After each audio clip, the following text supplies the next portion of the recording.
Turabasuje cyane amahoro Imana itanga nabane namwe rero ni ya makuru tuba tuje kubagezaho. Hari abantu bagira ubute cyangwa se batabona uburyo basoma ibinyamakuru, tuba twabagereyeyo tukabasomera mu binyamakuru bitandukanye. Uyu munsi rero tugiye kuvuga ku bibazo Israel ikunda kugirana n'ibihugu bitandukanye, ariko ahangaha tugiye gusoma mu binyamakuru byavuze Palestine, ndetse murabizi ko na Iran ubu ngubu ariyo ntambara iriho, Iran na Israel. Ariko tugiye kubanza dusome ku kinyamakuru Igihe, ku nkuru cyasohoye ya 2021 cyavugaga ku mateka y'intambara ya Israel na Palestine. Nyuma yabwo turahita tunyarukira ku yindi page dusome nanone ku cyegeranyo badukoreye kigendanye n'iyi ntambara ya Iran, uko babibona n'ukuntu bihagaze. Ibibazo bishyamiranya leta ya Palestine na Israel bifite imizi mu myaka isaga 100 ishize, ubwo habaga intambara ya mbere y'isi maze Ubwongereza bukigarurira agace ka Palestine, nyuma y'uko umuyobozi w'ako gace k'uburasirazuba bwo hagati hamwe n'ingoma ye ya Ottoman bakubitiwe inshuro muri iyo ntambara. Imvano y'umwuka mubi ni Yerusalemu. Ubusanzwe ako gace kari gatuwe n'abayahudi bake, hanyuma abarabu bakaba aribo biganje cyane. Ubushyamirane hagati y'aba bombi bwazamutse ubwo umuryango mpuzamahanga wahaga inshingano Ubwongereza zo guhindura aka gace kari gatuwe n'abarabu benshi urugo rw'abayahudi. Nubwo amateka ya Bibiliya agaragaza ko kuva kera na kare aka gace kari gatuwe n'abasekuruza b'abayahudi, ariko abanyepalestina ibyo kwimurwa aha hantu ntibigeze babikozwa, ahubwo bo basabaga ko hahindurwa urugo rwabo nk'uko umuryango mpuzamahanga washakaga kubigenzereza abayahudi. Hagati y'1920 nyuma gato y'intambara ya mbere y'isi n'1940, mu gihe cy'iya kabiri y'isi, umubare w'abayahudi bajya muri Palestina wariyongereye cyane. Abenshi babaga bari guhunga iyicwa bakorerwaga mu Burayi, bashaka uko basubira kuri gakondo yabo. Iri totezwa bakorerwaga rikaba ryaranagejeje kuri jenoside yakorewe igahitana miliyoni 6.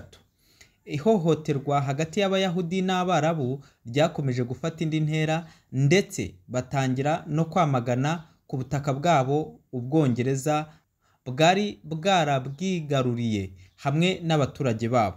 Mu 1947 umuryango w'abibumbye watoye ko mu buryo butandukanye Palestine yagabanywamo hagakorwa leta y'abayahudi na leta y'abarabu, maze Yerusalemu ikaba umujyi mpuzamahanga.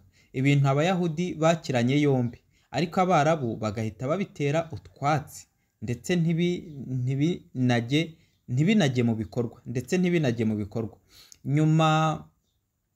Nyuma y'umwaka umwe mu 1958 icyifuzo cya Loni kitagezweho, Abongereza bavanye akabo karenge kuri ubwo butaka, maze abayobozi b'abayahudi bahita batangaza ko hashyizweho leta ya Israel. Abanyapalestine benshi barabirwanyije, maze bikurikirwa n'intambara hagati yabo n'abayahudi. Imitwe y'ingabo z'abarabu ivuye mu bihugu by'abaturanyi itangira kuza gushyigikira bagenzi babo. Uhereye ubwo ibihumbi by'abanyepalestina batangiye guhunga, abandi bavanwa mu byabo ku ngufu muri gahunda yiswe Al-Nakba cyangwa se catastrophe, bisobanuye icyago. Imirwano yahagaritswe Israel imaze kwigarurira uduce hafi ya twose twa Palestine.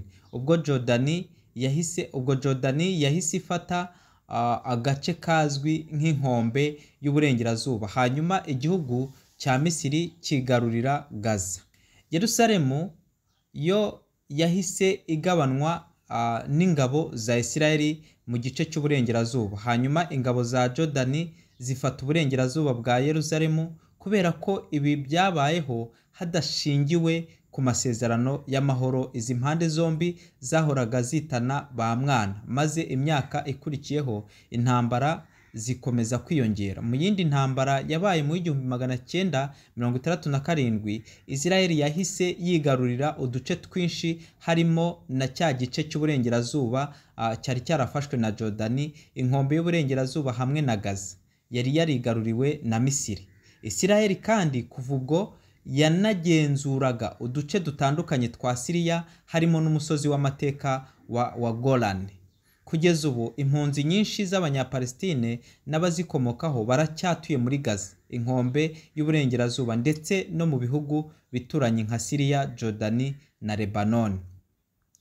Baba Abanyapalestine cyangwa se ababakomokaho nta na bamwe bemerewe na Israel kuba bagaruka aho bita kuri gakondo yabo, kuko Israel ivuga ko kugaruka kwabo kwateza imidugararo bikanabangamira kubaho kw'Abayahudi muri leta yabo. Israel ivuga ko Yerusalemu ari wo murwa mukuru wayo, ariko Abanyapalestina bakavuga ko agace k'uburasirazuba bwayo ari wo murwa mukuru wa leta ya Palestine y'ahazaza. Leta Zunze Ubumwe za Amerika ku butegetsi bwa Donald Trump nicyo gihugu rukumbi cyatangaje ko giteye ingabo mu bitugu Israel mu gufata Yerusalemu yose nk'umurwa mukuru wayo. Mu myaka 50 ishize, Israel yakomeje kubaka ibikorwa bitandukanye i Yerusalemu, aho ubu umaze kuba umujyi utuwe n'Abayahudi basaga 600,000. Ubu imidugararo no gushyamirana bikomeje gufata indi ntera hagati ya Israel n'Abanyapalestine batuye mu burasirazuba bwa Yerusalemu, Gaza ndetse n'inkombe y'uburengerazuba, aho Gaza iyobowe n'umutwe w'ingabo za Hamasi warwanyije Israel inshuro nyinshi, mu gihe Misiri na Israel zihoza ijisho ku mipaka ya Gaza ngo zirwanye iyinjizwa ry'intwaro muri yo. Abanyapalestine bakomeje gutabaza bavuga ko ibikorwa bya Israel bibangamiye imibereho yabo cyane, ariko yo ikavuga ko ari ukwirinda ihohoterwa rya Palestine. Ibintu byahinduye isura hagati muri Mata. Ibi byose biraterwa no kutavuga rumwe hagati ya Israel na Palestine ku mpunzi, ku kuba Abayahudi batuye muri West Bank bahavanwa no kuba izi leta zombi zagabana umujyi wa Yerusalemu.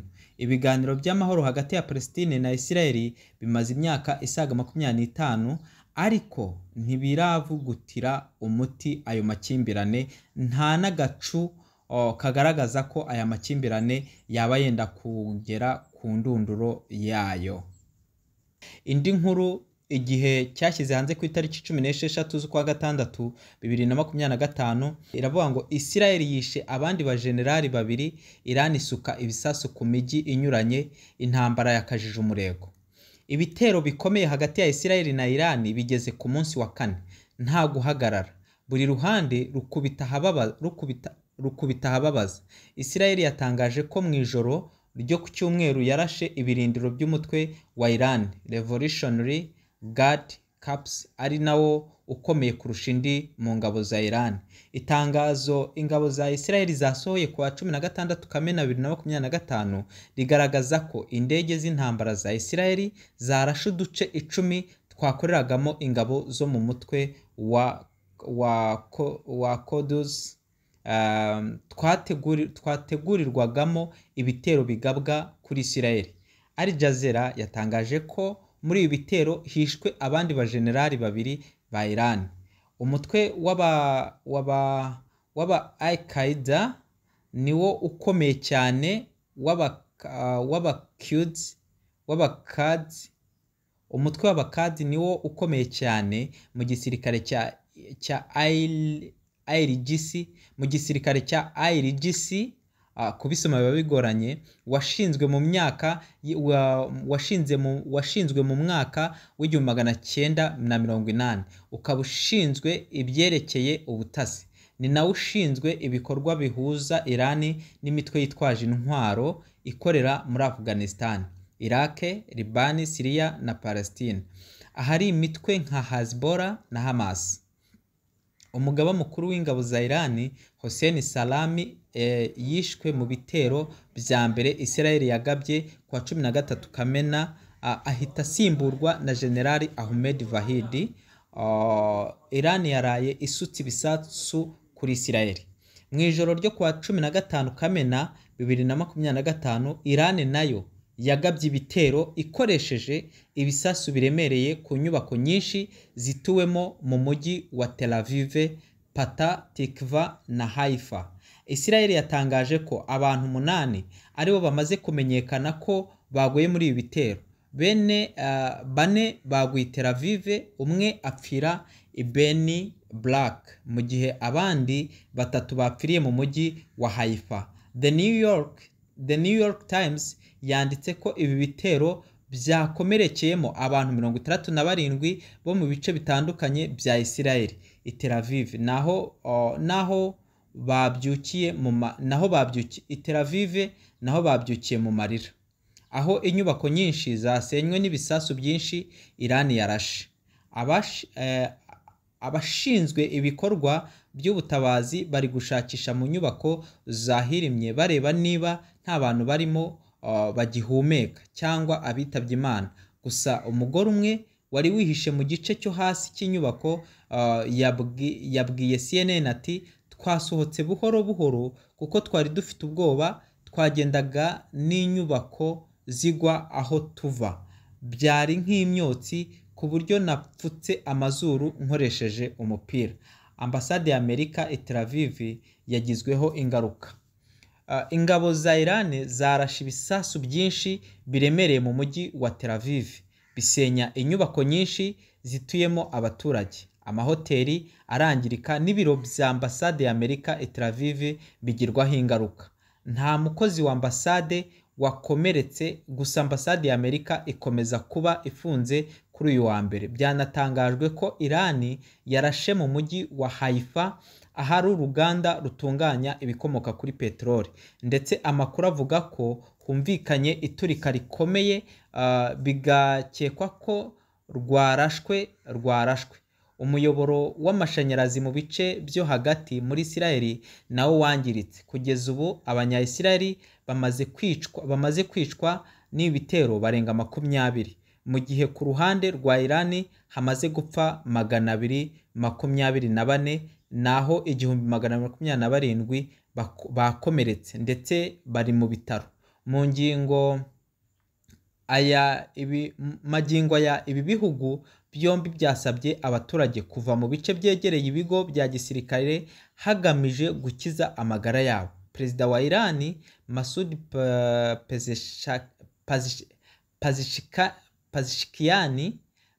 Pezeshkian yasabye abaturage kunga ubumwe bakarwana urugamba na Israel.